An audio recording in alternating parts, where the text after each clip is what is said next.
Yeah, baby, yeah. You know, I finished this season without knowing that I actually finished the season. Let's talk about it. Spoilers. We're jumping in. We're going deep. You don't even have to read this to know what show this is.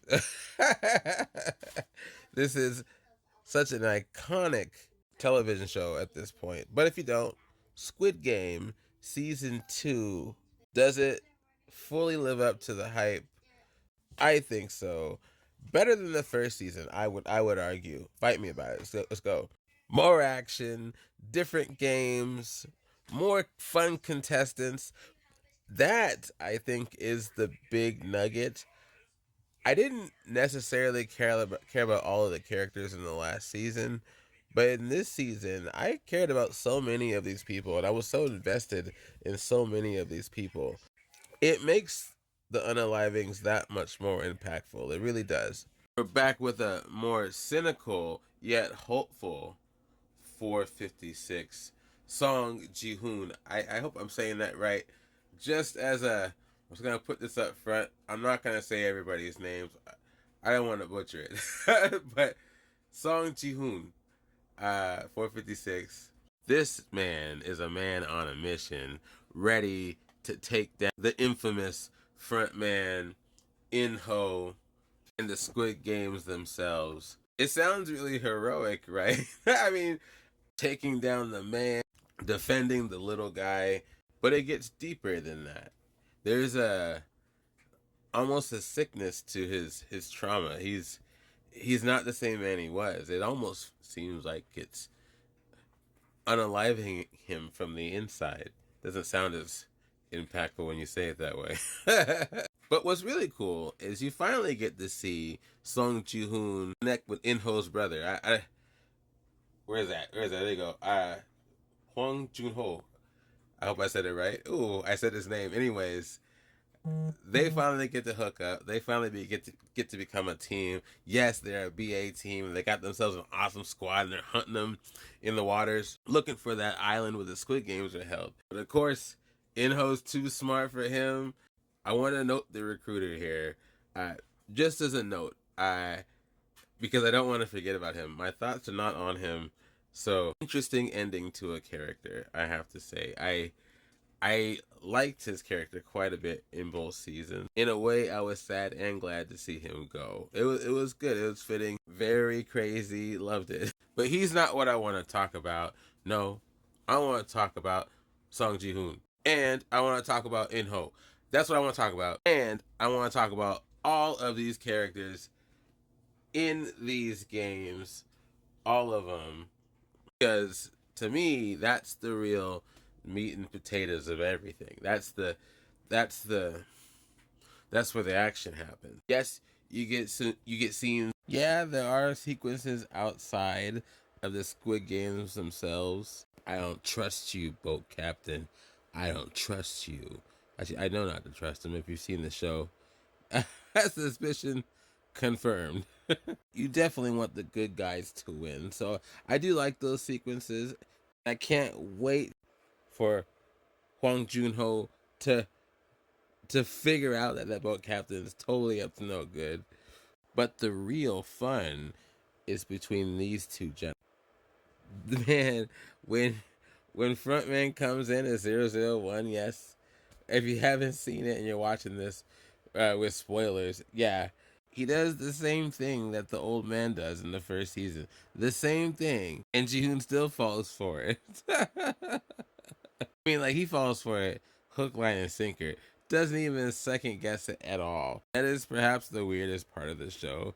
Is he's so serious. He's got the game locked down. He has the resources. He has the skills now. And he knows their tricks, but he still falls for 001. He falls for the same trick. But what's very interesting about the front man, what's interesting about In-ho, he knows how to be human. I can't tell if he actually is, but he knows how to pretend enough to confuse Song Ji-hoon and fool everybody else. He shows humanity a lot of the time.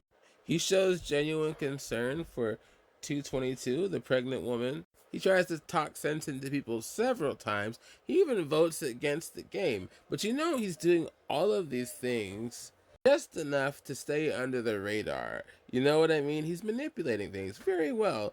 You can see him playing chess while everybody's playing checkers. But you also get to see the darkness come out in him.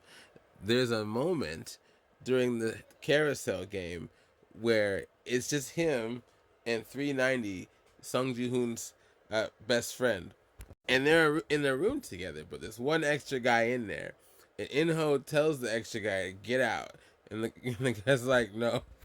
So Inho makes him go night night. And 390, he sees it. Jung Bei, I'm gonna try to say your name. He sees him do it. He's like, oh man. Not a guy to mess with at all. But he comes off so nice and reasonable and a natural leader. Dude just totally disregards it. Pays for it later. And that's where we end on the cliffhanger. Basically, frontman unaliving Sung Ji Hoon's friend right in front of him, just right there. What makes it worse is the friend doesn't even realize that that's In Ho. You know, they doesn't reveal his face or anything. But he doesn't even have that, oh no, it's you moment. He doesn't have that at all. And it's at that point where I thought there was more to the show. I thought I was at least had a couple more episodes to watch, but I was wrong. I came back to finish it later, and I realized that was the last episode of the season.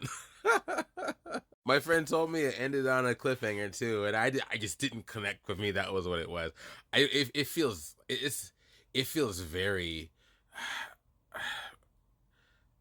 I don't want to call it anticlimactic, but it really does just drop off. No, now we are supposed to be seeing another season this summer, so cool.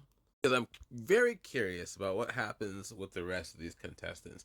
And this is what I'm going to ask you. Hey, if you're going to stick around, awesome. But for the rest of you, I'm about to just dive into these other people because I feel like they all warrant some conversation. Let's start out with some Thanos love. Oh, not that Thanos. Yes, you, Thanos.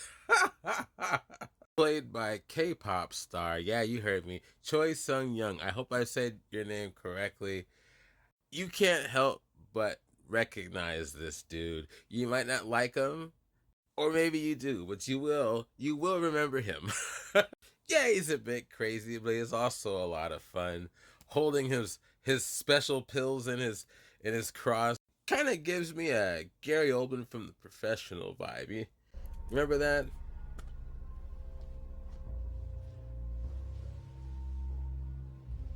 A leader of sorts, definitely a bully, but not completely so. His unaliving felt, so far, I think the most satisfying in this show.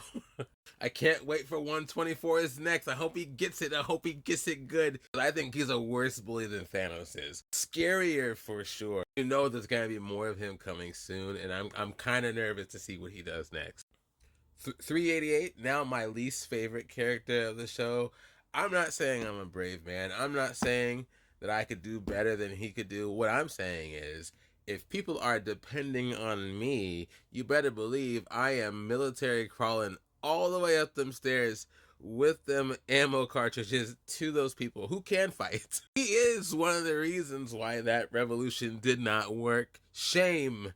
Shame. Even though he was very good at that dice game. 007, along with 149, mother-son combination. In short, the mom's way cooler than the son. The son deserves to be there. She does not, in short. This guy's I don't like him either. He had a chance to save 380's life and he just wouldn't. I don't know why he's cropped like that. She's crazy and scary for sure. Any kind of cult-like mentality in a situation like this, no bueno. And quickly on to my favorite two characters. Number 333 and 120. I love these two. 120 is a straight up badass. If you were to know nothing else, badass. There's a scene where she's reloading, getting ready to take on all of them game henchmen, and the old lady is like, no. And lastly, I want to end on 333. I love his growth in the show. I love that he started out not being a great boyfriend or potential father to his soon-to-come baby, but he's stepping up to the plate for her and himself, and I really like that. He's really showing some chop. So many characters to talk about. Let me know what you think. I haven't forgot about you either. Also a badass. Let me know what you think in the comments, and yeah, we'll talk later.